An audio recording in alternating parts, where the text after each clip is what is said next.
Hello दोस्तों, मैं Shri Ram Yadav Vinayak classes Shri Madhopur के इस यूट्यूब चैनल में आपका स्वागत करता हूं। हमारा जो भारत का भूगर्भिक परिचय पार्ट 2 का जो चैप्टर चल रहा था, उसमें हमने जो अभी तक बातें कर ली थी पार्ट 1 में, जैसे भूगर्भिक परिचय में भारत के प्रायद्वीपीय पठार का भूगर्भिक परिचय पढ़ा था। उसके पश्चात दूसरे चरण में उत्तर का पर्वतीय प्रदेश और उत्तर का विशाल मैदान या मैदानी प्रदेश का भूगर्भिक परिचय पढ़ेंगे। तो इस वीडियो के माध्यम से हम हिमालय पर्वत या उत्तर का पर्वतीय प्रदेश की इतिहास से संबंधित या भूगर्भिक संरचना से संबंधित महत्वपूर्ण जानकारियां हासिल करेंगे। वीडियो पसंद आने के पश्चात वीडियो को लाइक एंड सब्सक्राइब करना ना भूलें। तो जैसे हम बात करते हैं हिमालय पर्वत, तो हिमालय पर्वत की स्थिति आपको याद है कि हिमालय भारत के उत्तरी भाग में, जिसे उत्तर का पर्वतीय प्रदेश के नाम से भी जाना जाता है, स्थित है। और उसके दक्षिण में उत्तर का विशाल मैदान। तो मैदानी जो क्षेत्र है उसका निर्माण हिमालय से आने वाली अनेक नदियों के द्वारा किया गया है, जिसमें गंगा, ब्रह्मपुत्र, सिंधु व उनकी सहायक प्रमुख नदियां हैं। तो 2 चैप्टर हमारे इससे क्लास में रहेंगे। तो पहला चैप्टर की बात करेंगे यहाँ पर उत्तर का पर्वतीय प्रदेश ये, और उसके पश्चात है मैदान। तो उत्तर का पर्वतीय प्रदेश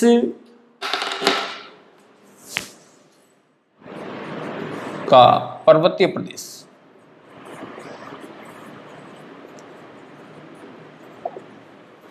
उसके पश्चात बात करें हम उत्तर का विशाल मैदान। तो उत्तर का विशाल मैदान की स्थिति हिमालय के दक्षिण, उत्तर का विशाल मैदान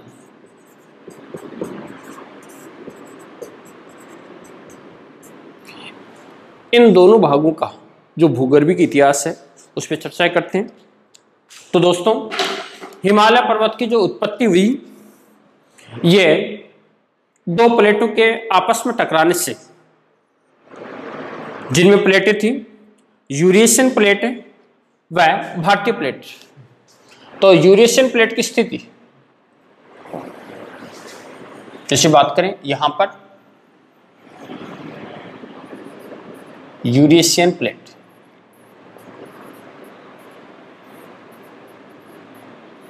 और दूसरी प्लेट की बात करें जैसे यहां पर है भारतीय प्लेट। भारतीय प्लेट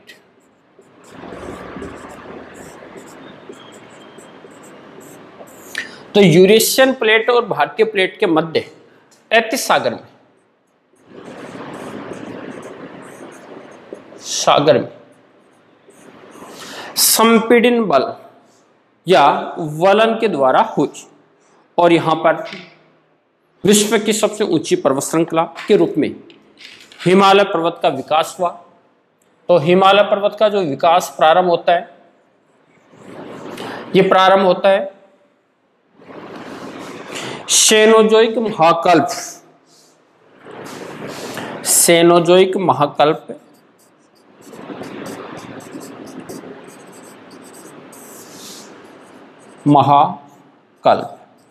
के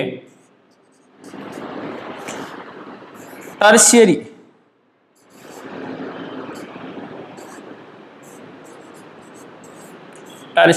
युग में, और टर्शियरी युग में इसकी उत्पत्ति 33 सागर। तो 2 प्लेटों के अभिसरण बल के कारण यहां पर हिमालय पर्वत की उत्पत्ति हुई, जिसमें हैरी एस का प्लेट विवर्तनिक सिद्धांत और कोबर का भूषणत्व सिद्धांत महत्वपूर्ण सिद्धांत रहे हैं। तो जैसे बातें करेंगे हम हिमालय पे, तो हिमालय पर्वत का जो भाग है उसको कुल 4 भागों में बांटा गया है, जिसमें हम चर्चा करते हैं ट्रांस हिमालय। इसके अलावा यहां पर स्थिति आती है ट्रांस हिमालय। ट्रांस हिमालय के अलावा महान हिमालय, ट्रांस हिमालय।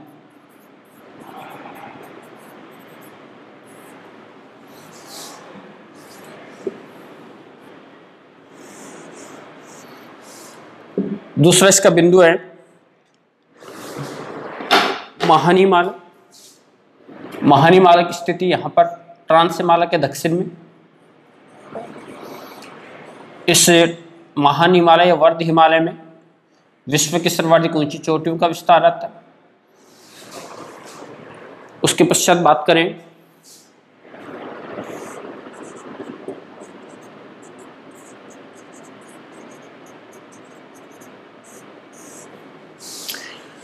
मध्य हिमालय।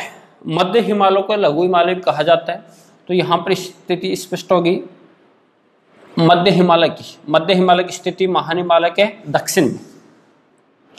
तो ये बनता आपका मध्य हिमालय। उसके पश्चात बात करें यहां पर शिवालिक श्रेणी। तो शिवालिक श्रेणी हिमालय की अंतिम श्रेणी है, या उत्तर के पर्वतीय प्रदेश की अंतिम श्रेणी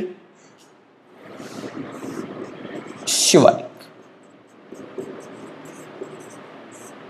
इस प्रकार उत्तर के पर्वतीय प्रदेश को मुख्यतः बनावट व संरचना के आधार पर 4 भागों में बांटा गया।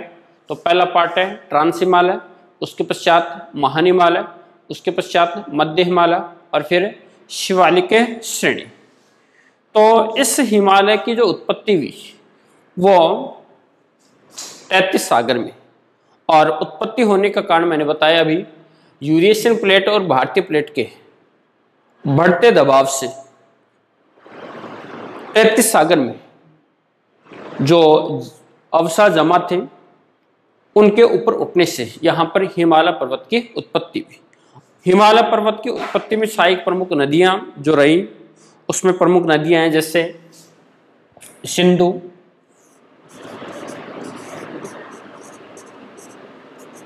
सतलज और ब्रह्मपुत्र। ये हिमालय की उत्पत्ति में सहायक प्रमुख नदियां जो 33 सागर में जल डालती थी, और इन नदियों द्वारा लाए गए अवसाद जो 33 सागर में जमा थे उन पर भारतीय प्लेट का जब दबाव बढ़ता गया, सामने यूरेशियन प्लेट, तो दोनों प्लेटों के अभिसरण बल से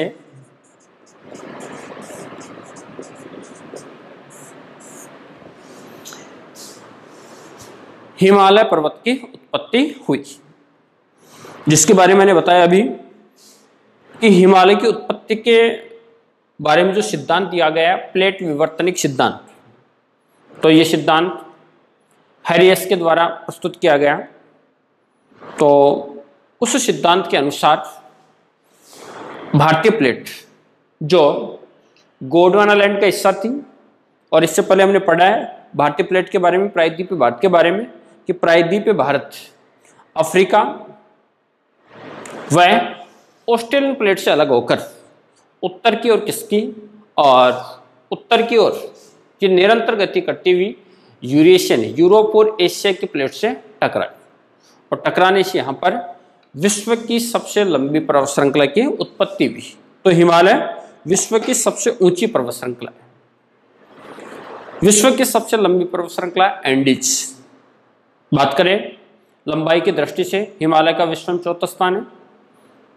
पहला स्थान एंडीज, उसके पश्चात है रॉकी,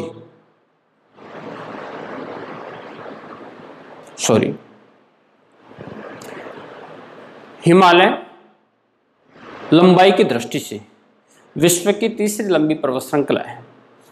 विश्व की तीसरी लंबी पर्वत श्रृंखला हिमालय। तो सबसे लंबी पर्वत श्रृंखला जैसे बात करें तो एंडीज। एंडीज जो पर्वत हैं वो दक्षिणी अमेरिका महाद्वीप में।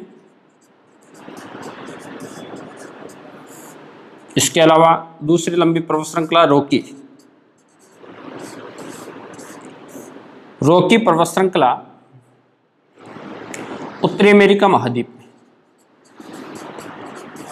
उसके पश्चात हिमालय, और हिमालय की स्थिति आती है एशिया। तो याद रखना है, सबसे ऊंची पूछी जाए तो हिमालय और सबसे लंबी एंडीज।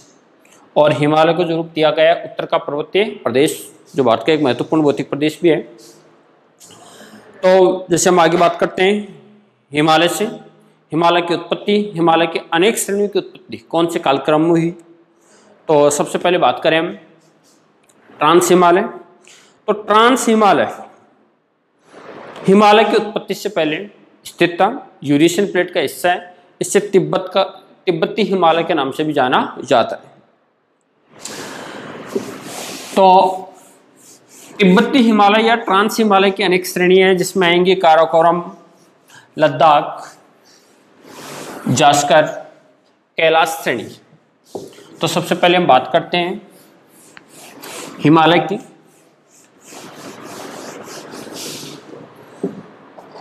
तो जैसे मैंने बताया ट्रांस हिमालय की स्थिति बनती है यहां पर। ये ट्रांस हिमालय के दक्षिण में 33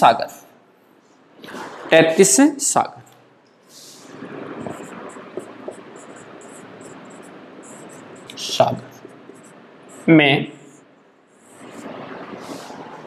भारतीय प्लेट और यूरेशियन प्लेट के अभिसरण से वलन बढ़ा, जिससे यहां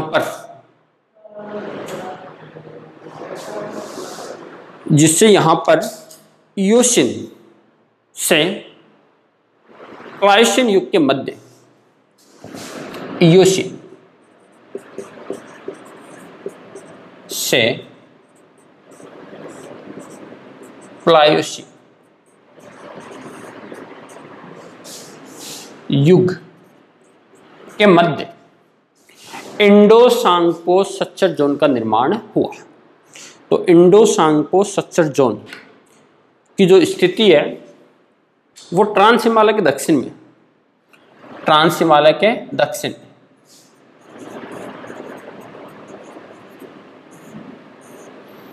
और महान हिमालय के उत्तर में। तो यहां पर स्थिति जो बनेगी वो बनेगी महान हिमालय की।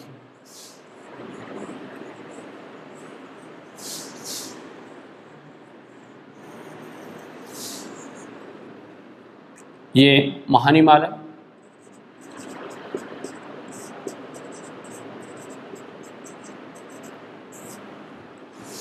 तो इयोशिन से प्लायोशियन युग के मध्य 33 सागर में हिमालय की उत्पत्ति हुई। और यहां पर स्पष्ट कर दूं मैं आपको, इयोशियन युग में महान हिमालय और ट्रांस हिमालय के मध्य Indo Tsangpo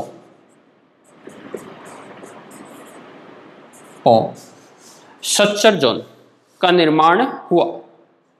Indo Tsangpo Sachar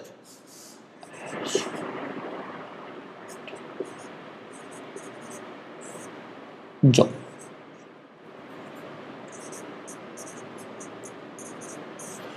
Indo Tsangpo suture zone का निर्माण इयोशियन युग में ट्रांस हिमालय और महान हिमालय के मध्य हुआ। और इस इयोशियन युग के अंतिम चरण में 33 सागर में महान हिमालय का निर्माण हुआ। तो महान हिमालय विश्व की सबसे ऊंची चोटियों के लिए प्रसिद्ध है। और इसका मुख्यतः उत्पत्ति काल जो माना गया है वो माना गया है ओलिगोशिन युग।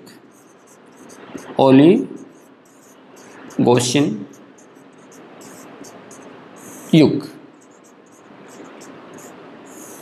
इस युग में महान हिमालय की उत्पत्ति हुई और महान हिमालय में विश्व की सर्वाधिक ऊंची चोटियां स्थित हैं।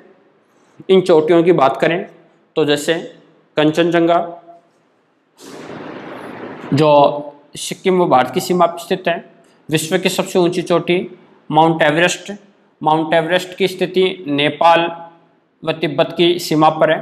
तो ये ऊंची चोटियां थी वो महान हिमालय के पूर्वी क्षेत्र में, और हिमालय के पूर्वी क्षेत्र में सर्वाधिक अभिसरण की क्रिया के द्वारा सर्वाधिक बल लगा, जिससे यहाँ पर इसका भाग सर्वाधिक ऊंचा उठा, जिससे यहाँ पर ऊंची ऊंची चोटियां स्थित हैं। तो महान हिमालय की जो उत्पत्ति काल है वो ओलिगोसिन युग में। इस महान हिमालय में ग्रेनाइट का प्राचीन रूप निस्वशिष्ट के रूप में स्थित है। यहाँ पर धारवाड़ क्रम से संबंधित चट्टानों का विस्तार भी पाया जाता है। उससे आगे बात करें, ओलिगोसिन युग के अंतिम चरण में महान हिमालय के दक्षिण में मैन सेंट्रल थ्रस्ट का विकास हुआ। तो मैन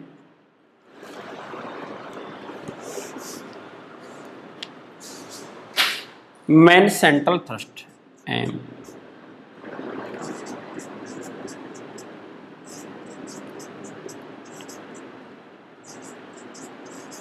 सेंट्रल थ्रस्ट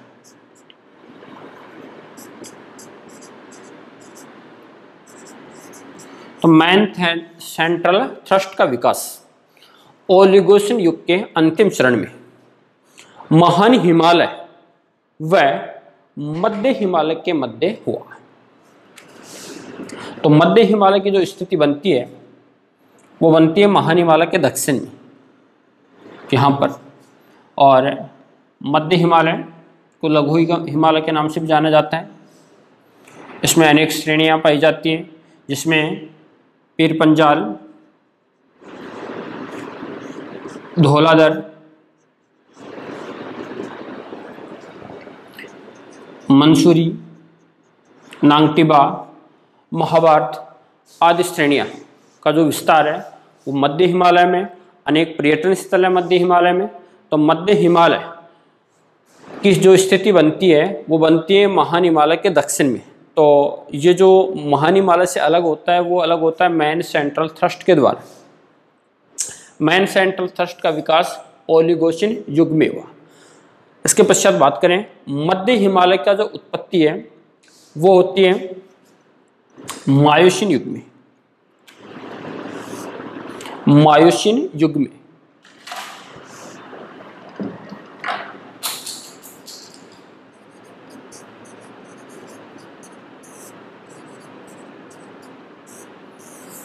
मायोसिन युग में मध्य हिमालय की उत्पत्ति होती है। तो मध्य हिमालय के बारे में जैसे बताया अनेक श्रेणियों का विस्तार है। श्रृंखलाबद्ध इसमें श्रेणी है, पर्यटन स्थलों के लिए प्रसिद्ध है।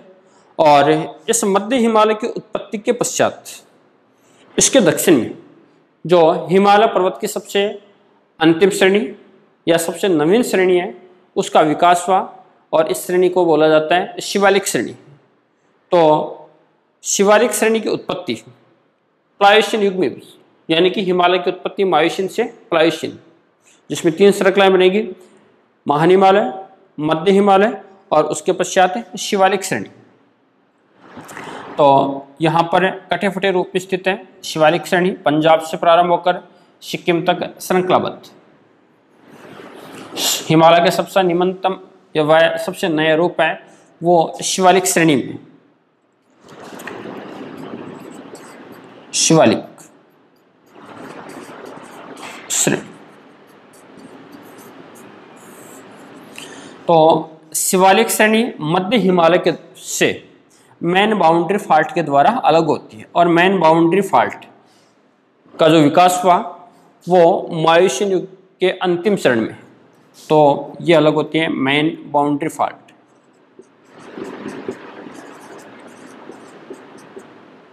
बाउंड्री फॉल्ट के द्वारा अलग होती है।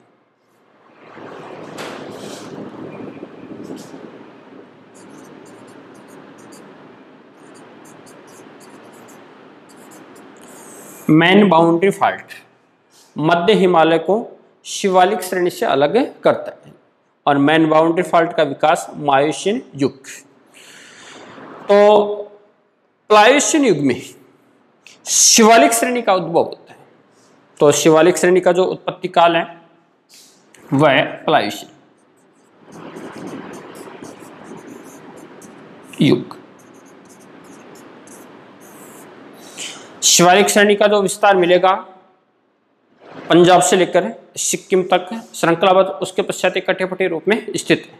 तो हिमालय की 3 महत्वपूर्ण श्रेणी है। इनकी उत्पत्ति तैतीस सागर में, तो हिमालय का जो ये पार्ट है ये तैतीस सागर का अवशेष माना जाता है। प्रायद्वीपीय पठार में जैसे बताया था गोंडवाना लैंड का अवशेष। तो शिवालिक श्रेणी के दक्षिण में प्लोस्टोसिन युग में हिमालय से आने वाली नदियों के द्वारा भारत के उत्तर के विशाल मैदान का विकास हुआ। तो प्लोस्टोसिन युग है वो हिम युग के नाम से भी जाना जाता है। प्लोस्टोसिन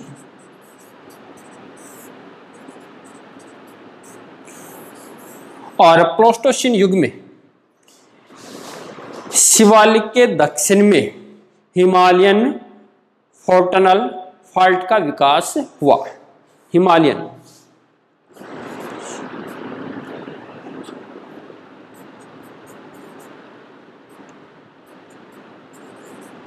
फोर्टनल फॉल्ट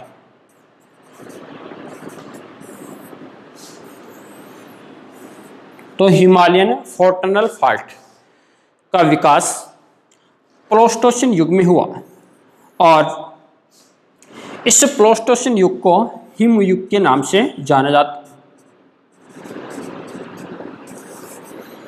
और प्लोस्टोसिन युग में हिमालय में अनेक हिमानी क्षेत्रों का विकास हुआ और इन हिमानी क्षेत्रों से नवीनतम नदियों का उत्पत्ति हुई।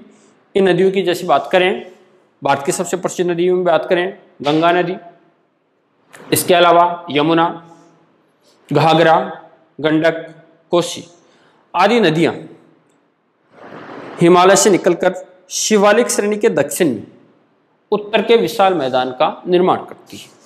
तो जो हिमालय का जो उत्पत्ति काल था यह निर्माण काल, इसके चरण है इयोसीन से लेकर प्लायोसीन युग के मध्य। इयोसीन युग में इंडो सांगपो सच्चर जोन का निर्माण हुआ और इसके दक्षिण में महान हिमालय की उत्पत्ति ओलिगोसिन युग में प्रारंभ हुई और ओलिगोसिन युग के अंत में मैन सेंट्रल थ्रस्ट का विकास हुआ। मैन सेंट्रल थ्रस्ट महान हिमालय व मध्य हिमालय के मध्य स्थित है। उसके पश्चात बात करें मायोसीन युग में मध्य या लघु हिमालय की उत्पत्ति हुई और इसके अंतिम चरण में मैन बाउंड्री फॉल्ट का विकास हुआ और मैन बाउंड्री फॉल्ट मध्य व शिवालिक श्रेणी के मध्य स्थित है। शिवालिक श्रेणी की जो उत्पत्ति मानी गई है वो प्लायोसीन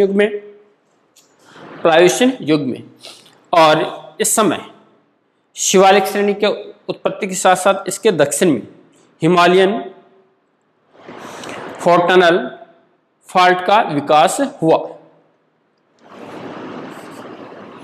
तो इस प्रकार भारत के उत्तर का पर्वतीय प्रदेश बना।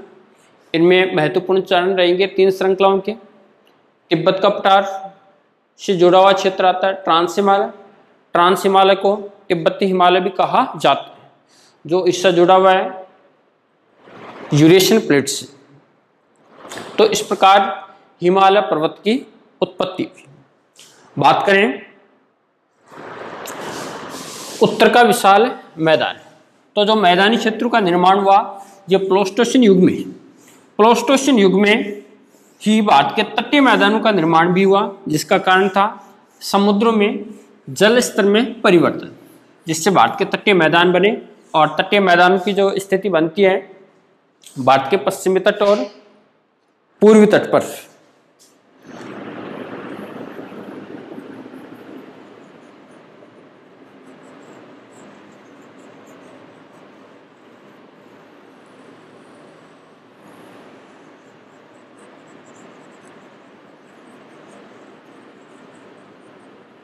तो यहां पर जैसे बात कर रहे थे हम हिमालय पर्वत की उत्पत्ति के पश्चात इसके दक्षिण में जो नदियां आती हैं यहां से उत्तर कर, जैसे बात करें गंगा, तो गंगा नदी,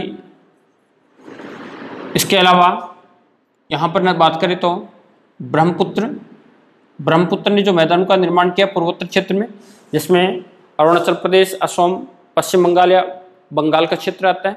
इसके अलावा यहाँ पर आने वाली नदी सिंधु, तो सिंधु ने जो मैदानों का निर्माण किया है वो पंजाब के रास्ते से पाकिस्तान और अरब सागर तक यहाँ पर विशाल मैदानों का निर्माण किया। और इनकी सहायक नदियों की बात करें, जैसे गंगा की सहायक नदी यहाँ पर यमुना, इसके अलावा यहाँ पर घाघरा, कोसी, इधर प्रायद्वीपीय क्षेत्र से जाने वाली नदी सोन, यहाँ से जाने वाली नदी प्रमुख चंबल। तो इन नदियों के द्वारा यहाँ पर अवसाद व निक्षेपण की प्रक्रिया द्वारा उत्तर के विशाल मैदान का निर्माण किया। उत्तर का विशाल मैदान का विस्तार की बात करें तो यह मैदान स्थित है यहाँ पर पंजाब से, तो पंजाब का जो क्षेत्र है ये क्षेत्र सिंधु व उसकी सहायक नदियां, और इन सहायक नदियों में जैसे बात करें झेलम, रावी, चेनाब, सतलज, व्यास आदि नदियों द्वारा निर्मित है। इसके पश्चात गंगा का जो मैदान है, तो गंगा के मैदान का विस्तार यहाँ पर उत्तर प्रदेश से प्रारंभ होकर पश्चिम बंगाल तक फैला हुआ है। इस क्षेत्र की प्रमुख नदियों में जैसे बातें की हमने, गंगा, उसकी सहायक नदियों में यमुना, घाघरा, गंडक, कोसी, सोन, चंबल, केन, बेतवा आदि प्रमुख नदियां। इन नदियों के द्वारा उत्तर प्रदेश, बिहार और पश्चिम बंगाल तक विशाल मैदान का निर्माण किया गया। उसके पश्चात बात करें यहाँ पर ब्रह्मपुत्र व गंगा द्वारा निर्मित मैदान, तो ये जो मैदान है इस मैदान का विस्तार बांग्लादेश और पश्चिम बंगाल में स्थित है, और यहीं पर विश्व का सबसे बड़ा डेल्टा सुंदरवन,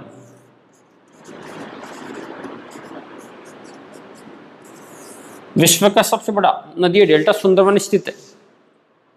इस क्षेत्र में बहने वाली प्रमुख नदियों की बात करें तो गंगा, ब्रह्मपुत्र व इनकी सहायक नदियों में जैसे तिस्ता, बराक आदि प्रमुख नदियां। इन नदियों के द्वारा यहाँ पर डेल्टाई प्रदेश का निर्माण किया गया। इस डेल्टाई प्रदेश से भारत का सर्वाधिक जूट या विश्व का सर्वाधिक जूट होता है यहाँ पर। इसके अलावा चावल, तो सबसे उपजाऊ क्षेत्रों में आता है ये क्षेत्र, जो गंगा, ब्रह्मपुत्र और उनकी सहायक नदियों द्वारा निर्मित है, सुंदरवन के नाम से जाना जाता है। इसके अलावा जो मध्य वाला क्षेत्र आता है जिसमें गंगा व गंगा की सहायक नदियाँ हैं, और इन सहायक नदियों में गंगा, यमुना, घाघरा, गंडक, कोसी, सोन, चंबल, केन, बेतवा। ये सोन, चंबल, केन, बेतवा प्रायद्वीपीय पठार से निकलकर गंगा व गंगा की सहायक नदियों में जल डालती है। तो ये जो मैदान है यहाँ पर, ये विश्व का सबसे उपजाऊ मैदान है। इस मैदान से भारत का सर्वाधिक गेहूं, चावल, इसके अलावा जूट, जौ आदि फसलों का उत्पादन होता है। तो ये जो मैदान निर्मित हुआ है 33 सागर की जगह, 33 सागर में नदियों के अवसादों से निर्मित है। और अवसादों का जो निर्माण इसमें प्रारंभ हुआ था वो प्रारंभ हुआ प्लेस्टोसीन युग में।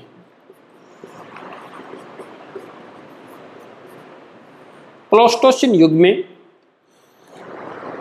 हिमालय से आने वाली नदियों की अवसादों से विश्व के सबसे उपजाऊ मैदान गंगा यमुना का मैदान या भारत का मैदान का निर्माण हुआ। इस मैदान को वर्तमान में बांगर, खादर प्रदेशों में बांटा गया। तो बांगर का जो क्षेत्र है नदियों द्वारा निर्मित प्राचीन जलोढ़ी मिट्टी का विस्तार, और खादर का क्षेत्र नदियों द्वारा जमा की गई नवीन जलोढ़ी मिट्टी का विस्तार। तो इस प्रकार भारत का जो भूगर्भिक इतिहास का संबंध रहा है वो इसको हमने 3 चरणों में पढ़ा है। प्रथम चरण में हमने देखा था प्रायद्वीपीय पठार, दूसरे चरण में पढ़ा हिमालय, और उसके पश्चात तीसरा चरण था उत्तर का विशाल मैदान। तो दोस्तों इस प्रकार हमने अब तक भारत के भूगर्भिक इतिहास की महत्वपूर्ण जानकारी हासिल की है। उसके पश्चात बात करें तो हमारा जो चैप्टर स्टार्ट होगा भारत के भौतिक प्रदेशों का परिचय। तो भौतिक प्रदेशों का जो परिचय रहेगा उसमें भूगर्भिक इतिहास से संबंधित जानकारियाँ आपके काम में आएंगी। तो जो मैंने पढ़ाया अब तक की क्लासों में उसको आपको समझ में आया होगा। नमस्कार, आज के लिए